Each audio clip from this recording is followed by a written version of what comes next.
खुलुमबाय दैमारि बड' निउसनिफ्राय गोजोन फुंबिलिनि बयनिसिमबो गाहाम हामग्लायनायखौ जासिहरनायजों लोगोसे दिनै गोदान भिडिअ लानानै फैलायबाय। नोंथांमोना भिडिअखौ जोबजासिम नायगोन होनना मिजिंथियो। फैदो दानिया खौरांफोरखौ खोनासंदिनि। मैया 5 सेप्तेम्बर गोथार फोरोंगिरि सानाव 5 सेप्तेम्बर सानखौ हादरनि मोनफ्रोमबो रायजोआव फोरोंगिरि सान महरै फालिनाय जायो। फोरोंगिरि सानखौ भारतनि गिबि लेङाइ हादरगिरि डक्टर सर्वपल्ली राधाकृष्णननि मुङै बिथांनि जोनोम सानखौ लोब्बा लानानै फालिनाय जायो। बिथाङा सासे भारत हादरनि लेङाइ हादोरगिरि जानायजों लोगोसे सासे मोजां फोरोंगिरिबोमोन। बिथाङा फरायसा फरायसुलिफोरखौ जोबोर अनसोगारोमोन, जायनि थाखाय 5 सेप्तेम्बर सानखौ फोरोंगिरि सान महरै फालिनाय जायो। मैयानि सानाव बिटिआर ओनसोलनि फरायसालिफोरावबो गोबां खना खनला फोरोंगिरि सानखौ फालिनाय नुनो मोननाय जादों। बे हाबाफारिजोंनो लोब्बा लानानै थांनाय मैया तामुलपुर जिल्लानि गयबारि बियाबनि बेन्दोङाव थानाय गाहाय फोरोंगिरिफोरखौ बिटिआरनि सिएम प्रमोद बर' बिथाङा तामुलपुर हायार सेकेन्डारिनि नब्लाङाव मोनसे हाबाफारिनि गेजेरजों मान बाउदोंमोन। बिटिआर ओनसोलाव थानाय गोबां आयेन बेरेखा साहा बागानफोरखौ 100% इभिक्सन एबा होखारगोन होनना खौरां बिजोङाव फोरमायदों बिटिआरनि हाग्रा बिफाननि मावफुं सोद्रोमा इएम रनजित बसुमतारिया। थांनाय गोलाव सम बिटिसिआव बिपिएफ सोरखारा खुंथाय थानाय समाव जाय बिथांमोना साहा आबाद गायनानै थाइसेबो रां रिभेन्यु महरै बिटिसि सरखारनो होआखै, बिसोरनि गासैबो साहा बागानखौ 100% इभिक्सन खालामगोन होनना इएम रनजित बसुमतारिया बुंदों। लोगोसे बिथाङा बुंबावोदि दासान्दि बिटिआरआव हाग्रा बिफानाव 400 मासि लांदां जानानै थानाय साख्रिनि थिसनथाइफोरखौ थाबैनो मावफुंना होनाय जासिगोन होनना खौरां बिजोङाव फोसावो।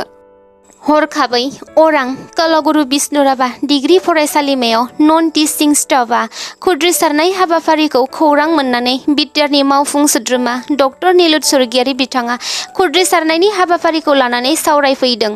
मैया 5 सेप्तेम्बरनि मैयानि गोथार फोरोंगिरि सानाव कलागुरु बिष्णु राभा डिग्री फरायसालिमायाव नन टिचिं स्टाफफोरा खम बिबांनि बेथन एबा गामियारि खामला मावनायनिख्रुइबो खम बेथन होनायनि आरो थाबैनो माखासे सुबिदाफोरखौ मोननांगौनि दाबि लाना कलागुरु बिष्णु राभा डिग्री फरायसालिमानि लांगोनायाव खुद्रिसारनाय हाबाफारि लानायखौ खौरां मोननानै बिटिआरनि मावफुं सोद्रोमा डक्टर निलुत स्वर्गियारि बिथाङा खौरां लाहैदों। बिटिआरआव आरोबाव जिनाहारिनि जाथाय। बिटिआर हालामनि तामुलपुर जिल्लायाव समाजनि नोजोराव लाजिथाव आरो मुगैजाथाव जाथाय। तामुलपुरनि कुमारिकाटा आउटपस्ट पुलिसनि बेन्दोङाव थानाय कालीपुराव सासे आइजोखौ मनलिम्बु मुंनि सासे अनागारि सुबुङा जिनाहारि खालामदों। खौरां बिजोंनिफ्राय मिन्थिनो मोननाय बादिब्ला नखराव रावबो गैयैनि खाबुखौ लानानै मनलिम्बुआ सासे आइजोखौ जिनाहारि खालामो। जिनाहारि खालामजानाय आइजोनि बिफाया बेरामजों गोग्लैनाय थासारियाव आरो रावबो गैयैनि सुबिदाखौ लानानै फेग्रा मुवा होनानै आइजोखौ जिनाहारि खालामो। बिनि बेबायदि जाथायखौ मिथिनो मोननानै ओनसोलनि माखासे सांग्रां सुबुंफोरा कुमारिकाटा आउटपस्टनि पुलिसखौ खौरां हरो आरो पुलिस बिफाना हमनानै लाङो। 10 लाख बिफां फुलि गायनानै गिनिस वर्ल्ड रेकर्ड जागोन बिटिआरआव। उदालगुरि जिल्लानि सिङाव थानाय भैरबकुन्द आरो सिकारिडाङा हाग्रा ओनसोलनि 825 बिगा हायाव 10 लाख बिफां फुलि गायगोन आरो फैगौ 13 सेप्तेम्बराव 10 लाख बिफां फुलि गायनो थाखाय साखाफारा जादों बिटिआर सरकारा। 10 लाख बिफां फुलि गायनो थाखाय खमैब्लाबो 2000 सुबुंफोरा दायो खामानि मावगासिनो दं होनना खौरां बिजोङाव मिन्थिनाय जादों। मख'नो गोनांदि रायजो सरकारनि अमृत ब्रिक्स आन्दलन 2023 मायथाइनि गेजेरजों गासै 1 कौटि बिफां फुलि गायनाय जागोन रायजोआव। आसामनि आइजो पुलिस कनस्टेबलखौ मैया जालुकबारिनि सारायघाट दालांनिफ्राय बुरलुंबुथुर दैमायाव बाज्रुमनानै थैबाय होनना मिन्थिनो मोननाय जादों। बिथां आइजो पुलिस कनस्टेबलनि मुङा गायत्री हाजरिका आरो बिनि नखरा नगाव जिल्लायावमोन। बिथाङा पल्टन बाजार पुलिस स्टेशनाव डिउटि खालामोमोन। बियो मा जाहोननि थाखाय थैदों बेखौ मोजाङै मिन्थिनाय जाथ'वाखै। नाथाय खौरां बिजोंनिफ्राय मिन्थिनो मोननाय बादिब्ला बिथाङा गौहाटीनि सिलसागनि इभिक्सनाव डिउटि खालामा होननानै बुंदोंमोन। नाथाय गोजौ अफिसारा बिनि बुंनाय बाथ्राखौ खोनासङालासिनो बिथांखौ डिउटि खालामनो होदोंमोन।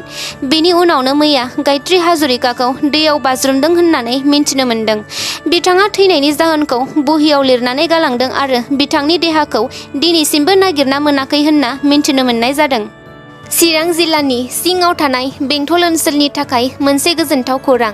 बिटिआर हाग्रा आरो हा बिफाननि मावफुं सोद्रोमा इएम रनजित बसुमतारी बिथांनि नाजानायाव बेंटलाव मोनसे जुलि खालामग्रा न'खौ लुफुंनानै होनायखौ मैया बेखेवनानै होनाय जायो। हाबा एबा बायदिसिना प्रग्रामफोराव बोथोर गाज्रि अखा बांखाफोरनि थाखाय हाबा जानायाव गोबां मोगा-मोगि जानो गोनां जायोमोन रायजो राजाफोरा।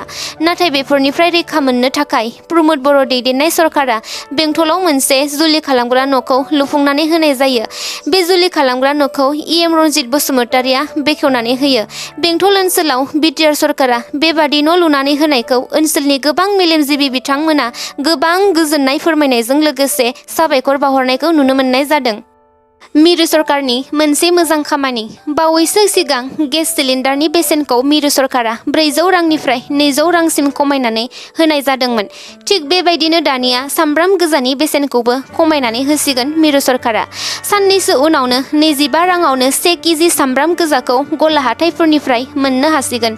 सिगाङाव सामब्राम गोजानि बेसेनखौ 1 केजियाव 40 रां लानाय नुनो मोननाय जायोमोन। बेबायदिनो हादोरनि मोन 12 रायजोआव सामब्राम गोजानि बेसेनखौ खमायनानै होसिगोन होनना खौरां बिजोङाव मोनथिनो हादों। आरो आसाम रायजोआबो बे मोन 12 रायजोनि सिङावनो गोग्लैनायखौ नुनो मोननाय जादों। दिनैनि खौरांफोरा एसेनोसै। भिडिअखौ नायनानै मोजां मोनदोंब्ला नोंथांमोना अन्नानै लाइक, शेयार, कमेन्ट आरो साबस्क्राइब खालामनानै होदो। गोजोन्थों।